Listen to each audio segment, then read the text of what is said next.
Yes, a Gotcha Force review in 2025. But rather than why now, 22 years after its release, your primary question is most likely, what is Gotcha Force? Good question. I would probably never have found out about it, if not for one fateful day many years ago. Back when I was around 10, I visited my at that time best friend, and I think the plan was to play Super Smash Bros. Melee together, but when I entered his room, he had this game open, which I first thought was some fancy chess-like game. I was curious and he showed it to me. I ended up liking it a lot and even wanted it for Christmas. My mom actually got me the game for Christmas and I was super happy about that. I played it a lot. The story. Gotcha Borgs come to planet Earth, and in order to defeat the threat called Death Force, humans team up with Borgs and fight them. Your first Borg is always G-Red, but as you collect GF Force by playing through the game, you can expand your team and eventually, if you want to, throw him out. I think he's pretty good though, so I understand if you keep him. At the same time, however, I understand the choice to replace him and use other Borgs, because there's a huge variety of them. There are 206 Borgs in total,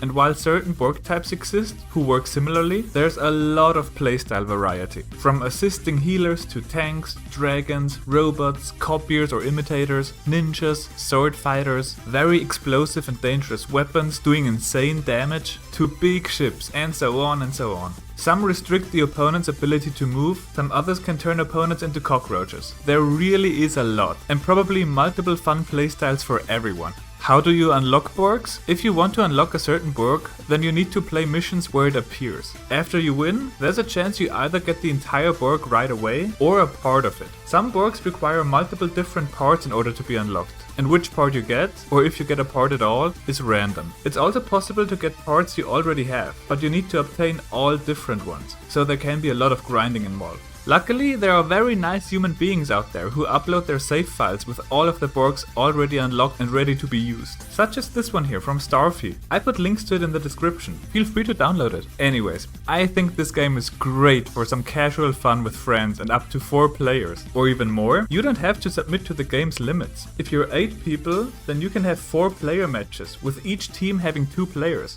And then just share the controller. Which brings me back to point 3 in my enjoying video games video. Play how you enjoy. And since I mentioned the word casual, what about competitive? I was just curious. Gotcha Force apparently sold only 30,000 units, which is really few. So I didn't expect to find anything, but to my surprise, there seems to be a super duper small competitive community. Even in competitive play, the Borg variety seems big. I watched a few tournament videos, and it's not like people use the same 10 Borgs all the time. No, not at all. I think I saw completely different teams in all of the videos that I watched. But back to the story. As you play and gather more GF energy, your Borgs can get bigger and bigger, eventually having not only rooms or playgrounds, but a city and even planet Earth as a map.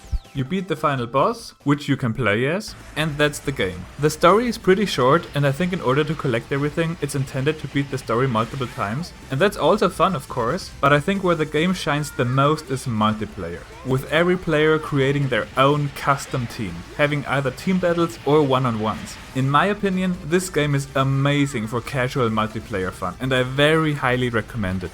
Feel free to tell me in the comments if you've ever heard of this game, or maybe you're even one of those few humans who actually played it. That's it for this review. If you liked it, then there's a like button for you, and consider subscribing. Bye!